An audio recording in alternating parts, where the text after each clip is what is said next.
j'ai pas d'argent. Que tu le veuilles ou non, je suis marrant. Je cherche toujours ma destination. J'aime faire la fête, j'ai pas une vie parfaite. Tout ce que j'offre, c'est d'être honnête. Hey, marche dans mes pas, danser, fais vite ton choix. Si tu veux passer le mois d'août avec moi. Salut le vlog. Je suis en peine. Je crois que j'ai lu ma BD préférée de tous les temps à ce jour. Vous me direz c'est pas dur. J'en ai pas lu énormément. Mais ça fait 3 ans que je vous bassine avec le Jardin Paris de Gaël Genillet. Et là j'ai lu. Je m'assois. Faut que je reprenne mon souffle. J'ai lu Salon de beauté de Quentin Zution. Édition Dupuis. C'était génial, c'était trop beau. C'est une BD qui est adaptée d'un roman de Mario Bellatin que je veux me procurer. Je vais le trouver, je vais l'acheter, je vais l'emprunter, je vais le télécharger, j'en ai rien à foutre, je veux lire ce roman, car j'ai trop aimé cette BD. Et ça raconte l'histoire de jeunes hommes qui tombent malades et qui ont des écailles qui poussent sur leur corps. Et ça raconte surtout l'histoire de Jeshua, Isaïe et... j'ai oublié le nom de l'autre. Enfin bref, de 3 personnes qui tiennent un salon de beauté dans lequel ils travaillent en travesti, ils s'habillent en femmes et ils coiffent des femmes, ils les maquillent jusqu'au jour où cette épidémie d'hommes poissons, d'hommes écailles arrive. Et donc le personnage principal, le gérant du salon, décide de transformer son salon de beauté, j'allais dire en mouroir, c'est presque ça, en refuge pour les personnes atteintes de cette maladie. C'est évidemment une métaphore des années SIDA, vous en conviendrez. Quand j'ai lu le résumé, je me suis dit « Oula, ça sent le SIDA », c'est exactement ça. C'était trop beau. Je vais essayer de vous montrer une planche de tout début que je trouve trop belle. Je crois que c'était vers la page 25. Je pense que c'est ma planche préférée de toute la BD. Regardez-moi. Ce sont 3 hommes qui dansent. Les 3 gérants du salon, c'est des corps de toutes les formes, de toutes les couleurs. Il y a quelques phrases justement sur le fait d'avoir un corps comme ci, comme ça, de telle couleur. C'est plein de poésie, il y a des planches hyper douces, brumeuses. Tout est dans cette couleur-là, les couleurs des écailles, bleu, vert, orange. Très souvent, il y a de la poésie qui se mêle, l'aquarium et la réalité, on ne sait plus qui fait quoi, qui fait corps, on ne sait... Tout se mélange, le poisson, l'homme, l'être humain, la maladie, l'homosexualité. Ça parle évidemment de famille choisie, de faire communauté, de se retrouver dans des safe places. Je vous en parlais hier justement avec le livre de Cookie Muller, où il y a 2 jours, qui parlait vraiment, où ça me parlait vraiment moi de ce lieu de rencontre, de communauté, de vivre ensemble notre homosexualité en sécurité. C'est exactement ce qu'il y a dans cette BD. C'est beau, c'est poétique, c'est percutant, c'est dur. Il y a du sexe, il y a de la sensualité, il y a de la poésie. J'ai pas les mots parce que j'ai trop aimé cette BD et je veux courir m'acheter aussi toutes les BD de Quentin Zution à ce jour, qui ont été publiées à ce jour, pour pouvoir tout aimer. Comment je vais passer ma journée aujourd'hui après avoir lu ça ? Je suis désolé, je suis assez extatique. Le seul regret que j'ai eu, c'est que j'ai trouvé la BD trop courte. Ça fait 170 pages, c'est quand même... Il y a à boire et à manger, c'est génial, c'est juste que j'étais tellement bien dedans, dans cette ambiance. Et après, c'est un petit côté Boris Vian aussi, dans les dessins, dans l'univers, cette métaphore filée tout du long. Mais pourtant, il faut quand même que je passe ma journée. Là, je ne suis pas habillé. J'ai mis ça pour faire l'intro du précédent vlog, mais je vais prendre ma douche et je vais remettre ça, je pense. Je sais pas. Faut que je monte le vlog. J'ai la flemme, j'ai pas envie de travailler, j'ai pas envie de faire le vlog, j'ai envie de rester allongé dans mon canapé. Genre comme ça et attendre que le temps passe. Mais j'ai des trucs à faire. Faut que je monte le vlog. Faut que je mette en ligne, que je fasse la miniature, blablabla. D'ailleurs, figurez-vous que... c'est le 22e vlog, je crois, qui va être posté. Ça fait 22 jours que j'oublie de prendre la pause pour la miniature. 22 jours que je me casse le fiac à trouver une image à peu près potable dans les plans que j'ai fait, où j'ai pas une gueule genre, en train de fermer les yeux, rigoler ou je sais pas quoi, pour faire la miniature. Et aujourd'hui, pour la première fois en 22 jours, j'ai pensé à taper la pause pour la miniature du vlog d'hier, quoi, mais d'aujourd'hui, enfin bref. Je suis plutôt fier de moi, et donc je vais essayer jusqu'à... Je crois qu'en plus, le mois est bientôt fini, les vlogs d'août sont bientôt finis. C'est triste. C'est aussi triste que cette BD, c'est aussi triste que cette journée où j'ai probablement lu le livre le plus beau de la Terre et que je n'arriverai pas à redécouvrir cette sensation un jour. Mais il va se passer un truc aussi trop cool aujourd'hui, normalement. Je vais coudre mon costume pour le mariage de ma mère. Je sais plus si je vous l'ai dit dans ce vlog. Non, c'était dans le vlog d'hier. Oui, je vous en ai parlé dans le vlog d'hier. J'ai récupéré un de mes anciens costumes que je vais essayer de upcycler avec une machine à coudre et ma meilleure amie. Et peut-être un peu de crochet. J'aimerais bien mettre quelques pièces de crochet ou un empiècement aux manches peut-être. Ça peut être une bonne idée, ça, faire des ovales en crochet pour les manches.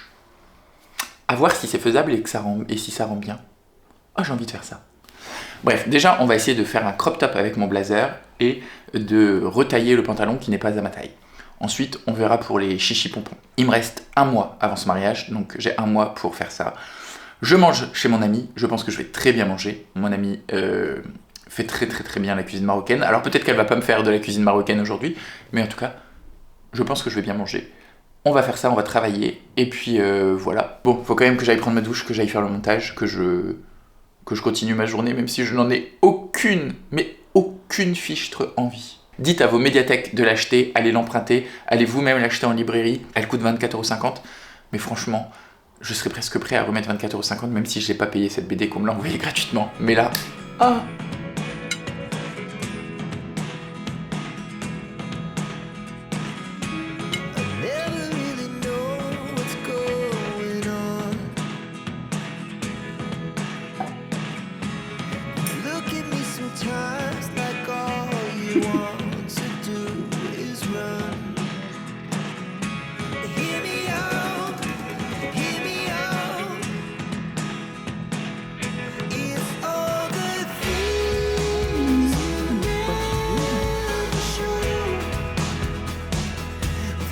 C'était vraiment pas le bon jour pour faire de la couture et des essayages, mais parce qu'il fait très chaud, le rendu est trop bien, je vous montre. Je suis une quiche, j'ai oublié de faire un avant-après évidemment.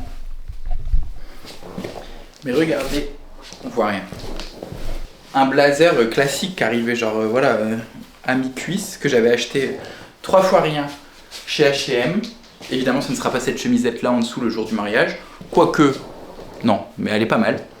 Mais en tout cas, on a réussi à tailler la veste et en faire une espèce de crop top qui arrive à la hauteur du pantalon. Et j'aime beaucoup. Je suis très content du rendu. Et du coup, ça ne me coûte rien. Et ça c'est encore plus chic, c'est encore plus génial. Donc voilà, il ne reste plus qu'à trouver des chaussures parce que je ne pense pas mettre mes mocassins rouges. Et une chemisette. Et peut-être faire 1 ou 2 trucs au crochet, mais je sais pas. Mais pour mon ami, je vais essayer de faire un serre-tête en fleurs au crochet pour ma pote, avec pas celle qui se marie, mais une autre pote avec qui je vais au mariage. Et voilà, maintenant je file me foutre à poil car il fait vraiment très chaud. Vous êtes malade, vous qui voulez faire le Pumpkin Autumn Challenge? Il fait 27 degrés. Quelle horreur. Il est 19 h, je suis en train de me faire à manger. Je fais du poulet, des pignons de poulet marinés avec des courgettes, je pense. Car mes parents m'ont filé plein de courgettes. Et je suis en camis, djellaba, je ne sais pas. Parce que l'ami chez qui j'ai mangé me l'a ramené du Maroc. C'est un couple d'amis marocains. Et j'avais envie d'en avoir une. Ne m'attrapez pas par le col pour me dire que je fais de l'appropriation culturelle. C'est juste que c'est très confortable. Et que ça ne tient pas chaud du tout. Le tissu est hyper léger. Elle me l'a ramené de Chef Chaouen. Je suis très bien dedans. Je viens de passer 1h30 à lire. Non, même pas. Moins d'1 heure, je pense. Bref, j'ai terminé Maïkan de Michel Jean, qui est un roman qui parle des pensionnats. Alors, comment ils disent? Pensionnats d'indiens, autochtones, indigènes. En gros, c'était des pensionnats qui ont été créés dans les années 1930 et qui sont restés ouverts pour certains jusqu'en 1950-52. On plaçait dans ces pensionnats des enfants issus des communautés Innu. Enfin, on plaçait dans ces pensionnats. On allait arracher ces enfants de leur famille pour les emmener dans ces pensionnats. Et on les y enfermait. Et c'était des pensionnats religieux censés assimiler ces enfants Inuits à la culture canadienne et québécoise. Au Québec, il n'y a eu que 12 pensionnats, mais il y en a eu une centaine au total sur l'entièreté du Canada. 139, dont 12 au Québec. Et c'était des pensionnats religieux tenus par des prêtres et des bonnes sœurs qui ont eu des comportements déplacés, violents, qui ont abusé sexuellement de certains enfants, qui ont usé de la violence physique sur les enfants. Certains sur les 150 000, parce que c'est pas quand même anecdotique, on parle de 150 000 enfants envoyés, 150 000 enfants autochtones envoyés dans ces établissements. 4 000 sont décédés et à l'heure actuelle 80 000 sont toujours vivants et n'ont pas forcément eu de réparation ou de préjudice. Donc c'est quand même quelque chose de très fort dans l'histoire québécoise. Très longtemps on a fermé les yeux là-dessus. Je crois que c'est 2015 le dernier rapport qu'il y a eu sur ces pensionnats. Donc c'est très récent. 2015 c'était il y a moins de 10 ans par rapport au fait que si ça a ouvert en 1930, ça fait presque un siècle que ces premiers pensionnats ont été ouverts. J'ai plutôt apprécié ma lecture. C'était très enrichissant sur le plan historique. Par contre, j'ai pas été forcément emballé par l'écriture. On est sur 2 temporalités. On suit une avocate au temps présent qui justement œuvre pour faire entendre les voix des enfants Inuits, enfin des adultes Inuits maintenant toujours vivants, et réussir à leur faire avoir gain de cause et réparation financière pour le coup. Et dans les années 1930, on suit 2 jeunes filles Inuits qui ont été enlevées de leurs parents et qui ont été envoyées dans un pensionnat. Si vous êtes très sensible à la violence sur enfants, à la pédophilie, aux violences sexuelles, etc., ne lisez pas ce livre car c'est pas très décrit, mais il y a de nombreuses scènes. Je pense qu'il y en a au moins 4 ou 5 sur un livre de 210 pages. C'est beaucoup de scènes de violences sexuelles de personnes adultes sur des enfants. Et donc ouais, cette alternance des 2 temps, je vais pas dire qu'elle est pas maîtrisée, mais c'est des chapitres très courts, 2 ou 3 pages. On n'a pas le temps d'être dans le pensionnat avec les 2 filles, qu'on revient avec l'avocate. Et pareil, l'avocate, elle essaye de retrouver ces jeunes Inuits parce que la plupart sont devenus alcooliques ou ont tenté d'aller vivre à Québec ou Montréal et finissent dans la rue sans domicile et en situation de grande précarité. Et elle, pareil, ça fait 2-3 pages et hop, ça saute. C'est très rythmé, c'est trop rythmé. Et ça fait que... Alors, bien sûr, on s'attache au personnage, ces 2 jeunes filles à qui il arrive des choses horribles au pensionnat. C'est très dur à lire, mais j'aurais préféré peut-être des moments plus longs de respiration et de détente. Donc, c'est une bonne lecture sur le plan historique, apprendre de nouvelles choses, développer ma connaissance du Québec, car je continue à chercher plein de documents qui parlent du Québec. Par contre, sur un point de vue littéraire, je trouve que ce livre n'est pas forcément pas très bon, mais il n'est pas excellent, quoi. Mais je pense que peut-être, si je trouve Coucoum, qui est l'histoire du grand-père de Michel Jean, qui était lui-même Inou, je me jetterai dessus, bien évidemment. Donc j'ai lu quand même aujourd'hui 2 trucs, Salon de beauté, qui... j'y ai pensé toute la journée, même chez ma pote et tout, j'avais envie de dire, mais t'as pas envie de lire une BD trop bien? Alors qu'elle ne lit pas du tout. J'ai envie de la relire déjà ce soir, je crois. Au moins de le feuilleter, de regarder les dessins qui sont magnifiques. Et j'ai lu ça. Donc, oui, il faut qu'on choisisse pour le cabinet de lecture du mois de septembre. À la base, sur Discord, j'avais prévu 3 lectures de science-fiction écrites par des femmes. Mais je n'ai pas envie... je n'ai plus envie de lire ces livres parce que je ne les ai pas en ma possession. J'ai eu beaucoup de livres, j'ai été très gâté et j'ai envie donc de proposer des livres que j'ai en ma possession. Donc il faut qu'on trouve une petite sélection cohérente pour septembre. Normalement c'était septembre, le trimestre de l'imaginaire. Je ne pourrais pas mettre 3 livres de SFFF dans cette proposition du mois de septembre pour la simple et bonne raison que je pense que je n'ai plus que 2 livres de fantasy et ce sont 2 livres de série dans ma pile à lire en tout cas. J'ai la 2e époque de l'Assassin Royal et j'ai le tome 4 des Annales du Disque Monde. Donc je ne peux pas vous proposer ces 2 livres en lecture commune. Donc je vais chercher ce que je peux vous proposer pour le mois de septembre. Alors pour ça, il faut que j'analyse ma pile à lire. Mais le mois de septembre, c'est le mois du Cocorico Challenge par Camelot, Pénélope et Lucie a lu, où il faut mettre en avant la littérature française.